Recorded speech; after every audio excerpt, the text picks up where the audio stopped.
concernant Blé Goudé et tout ce qui a été dit, moi, je ne peux que féliciter la plateforme. Et je continuerai à féliciter la plateforme parce que quand vous êtes dans un groupe et que chacun, la vision de chacun converge dans le même sens, vous ne pouvez que prospérer. S'il y a des intérêts égoïstes, il y a des personnes qui pensent à leurs intérêts égoïstes, voilà pourquoi je félicite la démarche de la grande sémancière table. Voilà pourquoi je félicite Marie Koulou. Parce que quand vous êtes ensemble et que vous avez une vision collective et que vous allez dans le même sens, ça sera très très difficile que les gens entrent entre vous pour vous disperser. Et sur la plateforme, les gens sont sincères. Sur la plateforme, les personnes ne marchent sur ces mots. Et sur la plateforme, chacun dit d'une manière crue. Et voilà pourquoi certains ont traité la plateforme une plateforme d'extrémisme. Mais tout ce que la plateforme a toujours dit, c'est que la plateforme continue à dire concernant le sujet politique. Mais est-ce que ce n'est pas à ça aujourd'hui, tout le monde est en train de venir? Nous avons toujours dit qu'il ne faut pas traiter Blé Goudé, Simone Gbagbo, Afin Guessan, Gbagbo lui-même avec le dos de la cuillère. Ce sont des gens qui sont mal éduqués. Ce sont des gens qui sont mal élevés. Ce sont des gens qui n'ont jamais pensé à l'intérêt de la Côte d'Ivoire. Mais comme en Afrique, c'est celui qui fait plus de bruit qu'on l'écoute. C'est celui qui fait beaucoup plus de bruit qu'on pense que la personne est dans la vérité. Mais cela aussi peut se comprendre parce que en Afrique, pour ne pas dire en Côte d'Ivoire, une grande partie de la population est encore manipulable parce que le côté de l'éducation. Nous avons encore une grande partie de la population qui n'est pas partie à l'école. Et même ceux qui sont partis à l'école, il faut avoir le sens de l'analyse. Et c'est tout ça qui fait que ces vadrouillards-là arrivent à encore avoir des supporters. Sinon, normalement, le problème du président Alassane Ouattara, c'est qu'il a en face de lui une opposition mal élevée, une opposition mal éduquée, une opposition criminelle, une opposition qui ne sait pas comment le monde fonctionne. Voilà le véritable problème du président Alassane Ouattara. Et aujourd'hui, ils sont le premier à dire, surtout André Sylvain Kona, que le Sénégal est un exemple de démocratie. Mais si lui, André Sylvain Kona, un fils de pervers, un homme qui ne sait pas comment le monde fonctionne, quelqu'un qui porte un jomo, on dirait cadavre ghanéen pour venir s'asseoir sur le plateau de la NCI, lui, André Sylvain Kona, ne devait pas être un militant du parti politique. Il devait être un journaliste à une dimension interne, je vais dire internationale. Mais des gens qui passent tout leur temps à copier les faits de société sur les ondits, mais au-delà même de leur personne, c'est la Côte d'Ivoire avec qui ils font honte. Quand il dit André Sylvain qu'on parle de la démocratie du Sénégal, mais au Sénégal, Macky Sall a travaillé. Macky Sall a eu un parcours académique. Je ne prends même Macky Sall first. Je vais parler de Abdoulaye Wade. Abdoulaye Wade a toujours participé au gouvernement de Diouf. Et lorsque les élections arrivaient, il démissionnait et puis se présentait aux élections. Il avait le sens du management de l'administration, puisqu'il participait au gouvernement. Il avait un département ministériel à sa charge. Macky Sall a travaillé. Quand Abdoulaye Wade est parti, Macky Sall est venu. Il travaillait. Il a eu un parcours académique honorable. Et juste après, quand il est arrivé, bien vrai qu'il était déjà avec Abdoulaye Wade, et quand il a battu Abdoulaye Wade aux élections, quand il est venu, il n'a pas eu de difficulté à gérer l'administration, à faire même plus que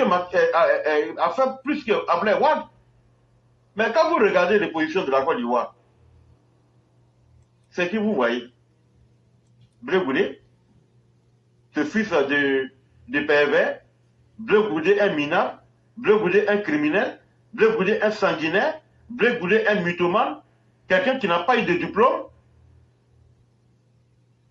Blé Goudé qui a passé tout son temps a opposé la jeunesse ivoirienne dans les rues. Bleu Goudé qui a volé des diplômes à l'université. Bleu Goudé qui n'a jamais géré une sous-préfecture. C'est les Bleu Goudé là aujourd'hui qui ont dit, ouais, et puis eux ils parlent de la politique en Côte d'Ivoire. Quand on veut parler aujourd'hui de l'opposition, c'est les Bleu Goudé qu'on parle. Ou du moins, certaines personnes veulent faire la promotion. Mais comme les Ivoiriens sont devenus lucides, les jeunes aujourd'hui sont en train de vilipender Gbagbo Laurent sur TikTok. Les jeunes aujourd'hui, quand tu les écoutes, ils sont devenus plus conscients. Les jeunes qui demandent aujourd'hui à Gbagbo Laurent que de quitter dans l'affaire de dette, de venir nous proposer ce qu'il nous propose, il propose aux Ivoiriens. S'il veut être candidat en 2025. Gbagbo n'aime pas ça. Mais c'est sur ça maintenant que le monde est en train de fonctionner. Et c'est sur ça la Côte d'Ivoire va fonctionner. Et moi, je prie Dieu que Dieu ne donne pas la sagesse à Bleu Goudé aujourd'hui. Moi, je prie Dieu que Dieu ne donne pas la sagesse à Bleu Goudé demain. Moi, je prie Dieu toujours que Dieu ne lui donne pas la sagesse après-demain. Y compris l'opposition de la gauche. Femme comme garçon. On ne va pas trier. Et comme on ne va pas trier, et personne ne l'a redit. Parce que quand vous écoutez Bleu Goudé, quand vous écoutez Gbagbo Laurent, je vous jure ouais, que ils sont toujours dans une position de belligérance. Ils ont toujours ce mépris pour le peuple du Nord. Ce n'est pas le président de la CEI qui vote. Bleu Goudé monte, il descend. Bleu Goudé sait ouais, que, c'est-à-dire ouais, que à partir du centre, là, à partir des Katiola, là, Bleu Goudé sait ouais, que si on a coupé le milieu là, à partir des Katiola, jusqu'à monter toute la région septentrionale de la Côte d'Ivoire là, Bleu Goudé sait que lui ne pourra jamais avoir de militants dans toute la grande région du Nord. Il le sait. Mais comme ils sont toujours dans la belligérance, ils veulent nous faire croire que la CEI, là, la commission électorale indépendante, là, que c'est ça qui sera le problème de la Côte d'Ivoire. Le FPI, depuis que le FPI a été FPI, le FPI n'a jamais eu un siège électoral, un siège électif dans le Nord. C'est pas lui Bleu Goudé. Ça a commencé quand? Aucun d'entre eux. Si Gbagbo n'a pas eu un seul siège, envoyez la vidéo à Bleu Goudé. Et moi je dis toujours, Bleu Goudé là, s'il n'est pas vieux, c'est que moi aussi je ne suis pas vieux. Et nous, notre combat dans le Nord, c'est que jusqu'à... C'est-à-dire que j'ai dit que l'opposition qui va diriger la Côte d'Ivoire après le président Ouattara là, cette opposition-là, les enfants de l'opposition-là ne sont pas encore nés. En tout cas, ce n'est pas cette opposition qui est là aujourd'hui en Côte d'Ivoire. Même Tidjane Djam. Aucun d'entre eux. Parce que si vous les remarquez, Bleu Goudé et Gbagbo, ils font toujours leur tournée. Ils sont toujours dans leur idée de cette Côte d'Ivoire inutile et la Côte d'Ivoire utile. Mais si chacun veut parler de sa région, nous ne sommes pas dans un état de tribu, nous ne sommes pas dans une république de région. Que Gbagbo aille à Gagnoua, que Bleu Goudé aille à Guibérois, et puis là, comme ça, on saura qui est qui dans ce pays-là. Quand ils veulent parler du sud et du nord, là, ils ne sont pas du sud.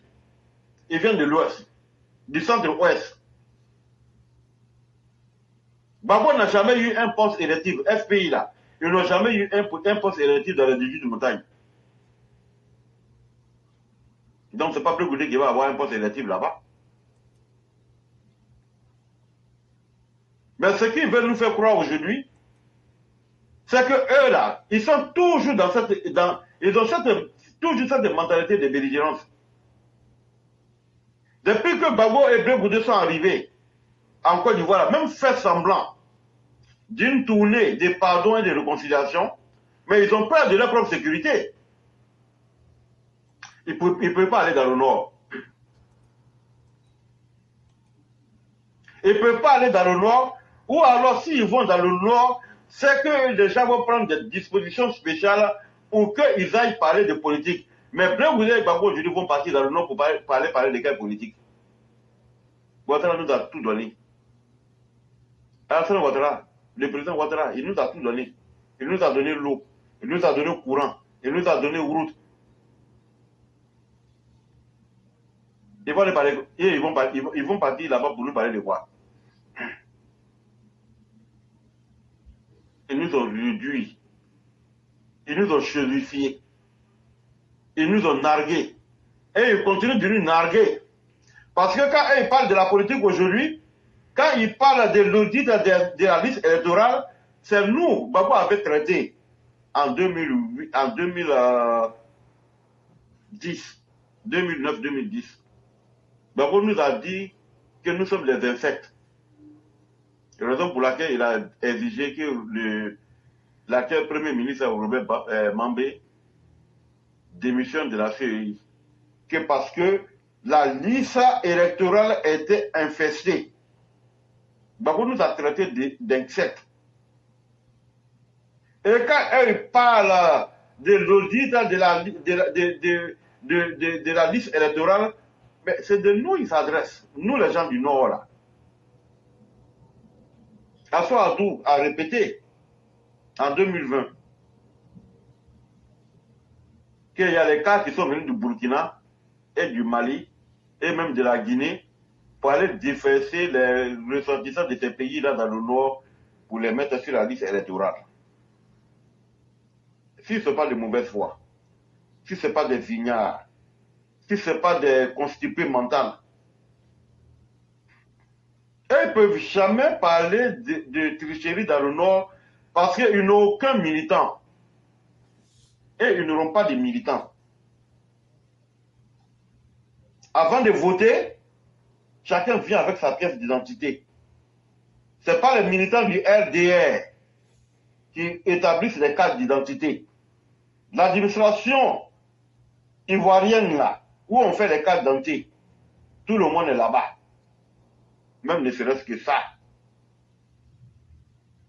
Mais comme c'est eux-mêmes qui sont les initiateurs et les créateurs des fausses pièces d'identité, puisque Charles Blé Goudé, dans sa fuite, quand les FSI se sont rendus à son domicile à Yopougon, les gens ont vu des extraits de naissance vierges avec des machines dactylo. Donc c'est eux qui savent comment ils ont introduit des personnes étranges sur la liste électorale. Mais malgré ça, on les a battus à plate couture en 2010. Ils ont combattu le président Ouattara quand il était opposant.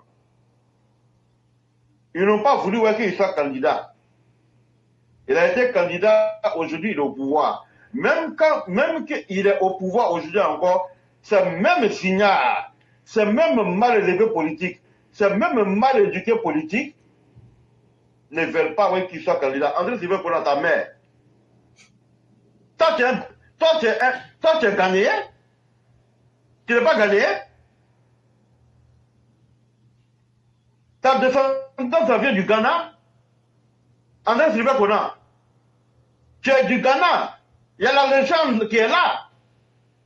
Votre reine à blanc au là, quand elle fuyait là, elle a traversé l'eau, elle a sacrifié son enfant. C'est ce qu'on nous a dit.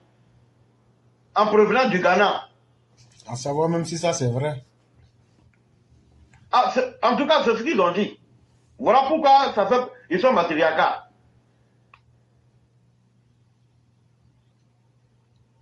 C'est pas les malinqués c'est pas les malinqués de la Côte d'Ivoire là qui ont introduit.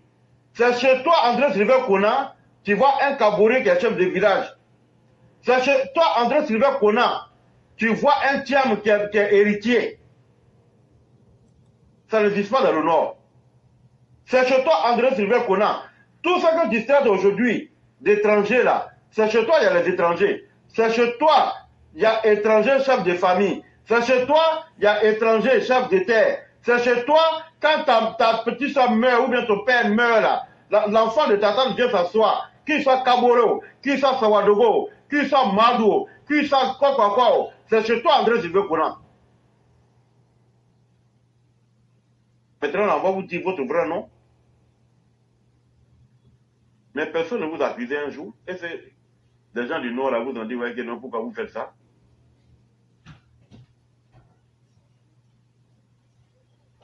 Tu vois, il y a beaucoup de choses, hein. Si on veut parler, c'est pas bon. John Abdramani là, John Abdramani, qui a pris le pouvoir après la mort d'Atta Maïssa au Ghana là. John Abdramani là, il a un côté burkinabé. Mais comme au Ghana, c'est le côté Matiliaka, voilà pourquoi il est devenu président. Le Ghana fait frontière avec le Burkina, non? Dans le nord du Burkina, là, le brassage qui est là-bas, là, les Ghanéens, là, elles n'ont jamais dit que les gens du nord du Ghana là, sont des étrangers.